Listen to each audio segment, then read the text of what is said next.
देखो फाइनली अगर हम बात करें तो भाई नेपाल क्रिकेट में इतना ज़्यादा बदलाव नहीं करना चाहिए था, क्योंकि अगर नेपाल क्रिकेट इतना ज़्यादा बदलाव करता है तो भाई नेपाल क्रिकेट लॉस में जा सकता है। क्योंकि नेपाल क्रिकेट में आप सबको पता होगा कि कोच का एंट्री हुआ, वो भी नया कोच, और इसके अनुसार अगर देखा जाए तो भाई कप्तान का भी बदलाव का नाम आ रहा है। तो भाई इतना बदलाव नहीं करना चाहिए, और आपको पता होगा कि प्लेयर का भी बदलाव होने वाला है। तो भाई इस तरह के अगर नेपाल क्रिकेट बदलाव करता है तो भाई उसको घाटा लगता है। क्योंकि देखो कैसे बोल रहा हूँ कि देखो नेपाल क्रिकेट के सबसे पता है कि भाई कप्तानी रोहित पौडेल कप्तानी करते आ रहा है, मगर एक सबने देखा होगा कि अभी एक मैच हो रहा है जिसको आप छोटा मैच कह सकते हो, 48 प्लेयर को लेकर मैच कराया जा रहा है, जिसमें भाई 48 प्लेयर का नाम दिया गया है और उसमें 4 कप्तान भी छुटकाया गया है। यानी कि नेपाल क्रिकेट चाहता है कि भाई अलग ही है, मगर CWC लीग से पहले ही सब कुछ बदलाव कर दे, मगर इससे नेपाल क्रिकेट को घाटा लगने वाला है। क्योंकि अगर नेपाल क्रिकेट में अगर कप्तान का बदलाव हो जाता है तो भाई वो देखो कप्तानी हर कोई को नहीं भाता है, यानी कि कप्तानी हर कोई पर नहीं जचता है। कप्तानी उसको देना चाहिए जिनको अनुभव हो, यानी कि उस तरह से आप उसको कप्तानी दे सकते हैं। इतना ही नहीं, अगर मैं आपको बता दूं कि भाई नेपाल क्रिकेट में देखो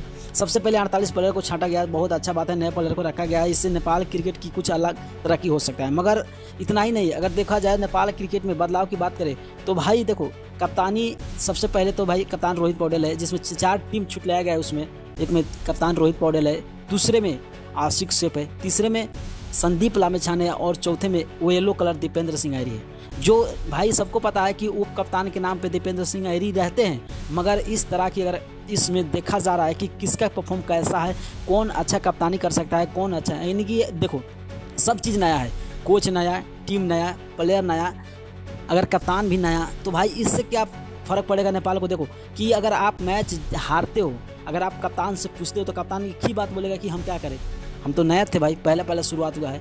कोच से पूछोगे तो कोच भी यही कहेगा कि अभी तो नया स्टार्टिंग किया है, अभी जाना पहचाना नहीं है, कुछ अलग हो सकता है।